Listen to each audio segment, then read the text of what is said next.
What does it feel like as a student of colour, as a young black man, walking past plaques like this and statues like the one on the front of Oriel College? I mean, it's a constant reminder of what Oxford is, right? I mean, at the end of the day, you're walking around a university which has 30 black students in a 3,000 undergraduate take. You're walking around a university which doesn't deal with its history. And walking past these slave owners and these colonialists that the university doesn't want to take down is a reminder that they just don't care.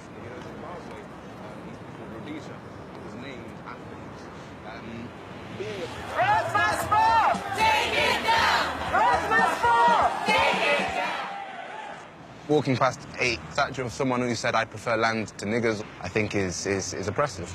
How well informed would you say people in general are about the historical points that you're raising? So if I said to you, divorced, beheaded, died, divorced, beheaded, survived, what comes into your head? Henry VIII's wives. Everyone in the UK knows that, because that's what's taught to them in schools.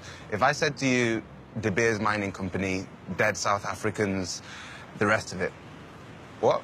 That's not history that's taught, and I think that people don't know this. I feel that it's not just about whitewashing. Britain needs to go further than that and say that our image of ourselves as great is deeply problematic, and we need to actually start to look into our history. The Rose Must Fall campaigners accuse him of being a genocidal racist, and the historical record does not bear that out. He killed a lot of black people and was indifferent to the suffering of others, and he laid the foundations for apartheid. He forced blacks into the labour market in punitive terms under which they still live. And he left a legacy, really, of land dispossession, of institutionalised political racism in South Africa, for which he deserves to be condemned. Did Rhodes kill lots of people? There was a war against the Ndebele in 1896. A lot of black Africans were killed.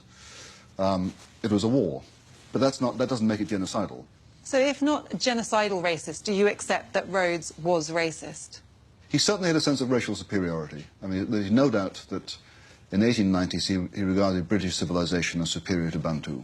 But the point is that he didn't regard Africans as biologically inferior.